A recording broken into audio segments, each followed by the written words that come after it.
Welcome to this presentation on how to approach writing a thesis for an historical paper. What is a thesis? It may mean different things in different disciplines, but in the historical discipline, the thesis is a roadmap to your essay. It tells you when and where you're talking about. And essentially, a thesis is an argument. So you're going to be stating your argument, and you will give folks, readers, a preview of what it is that you are going to talk about to support your arguments. The thesis statement in historical writing is literally the very first paragraph of your essay. It's very, very brief. You're not going to get into a lot of detail, but the reader should know from reading the very first paragraph what it is that this essay is about. It's kind of like an abstract, if you've ever heard of that. It gives you a clue as to the contents of the essay. And so I welcome you to the bar. Now, you may not be of legal age to drink, but you sure can practice the bar. And this is the formula, essentially, of how to write a thesis statement. And it has three components, as you can see. The background sentence tells you, it's the very first sentence. It tells you the time period and the location of which you're speaking about. The next sentence, the very next sentence, should be your argument, your position, what it is that you are going to try and prove in this essay. And then your roadmap will be brief sentences, or perhaps even one sentence if you can manage it, of what it is you're going to talk about in the essay and the body paragraphs that will prove your argument. And so let's go ahead and have a look at this particular thesis statement. It's a one paragraph piece of writing, and right away in the very first sentence, the writer is telling us when they're talking about 1778 and where they're talking about, which could be both France and or the Americas.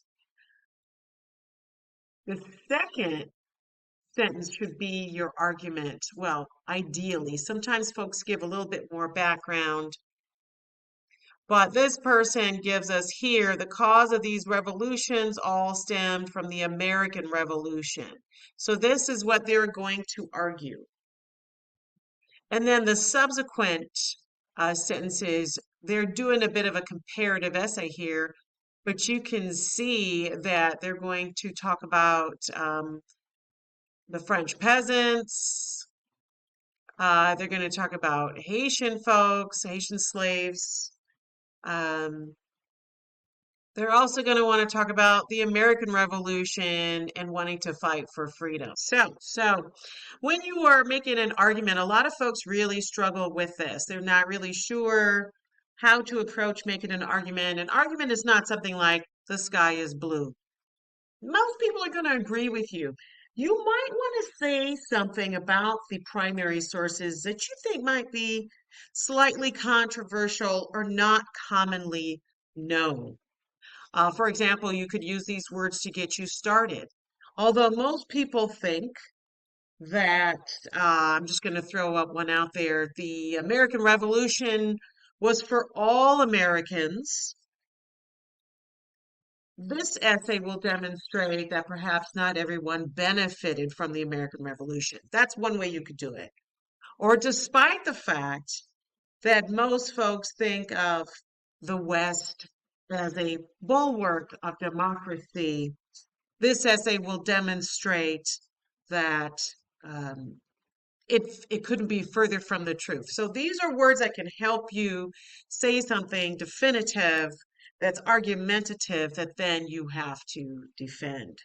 Here's some do's and don'ts. Do be very specific.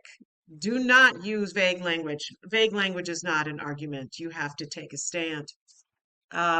Make sure your thesis statement can stand alone from the rest of the paper and still make sense. You should be able to read that thesis statement and it makes absolute sense. Try not to use things like always and never. because those are not supportable in the historical discipline. Uh, it's impossible to prove something completely definitively. And these words kind of make you look like an amateur, so don't use always and never. Also, another neat trick which you can use in all disciplines is to recognize the other side of the argument.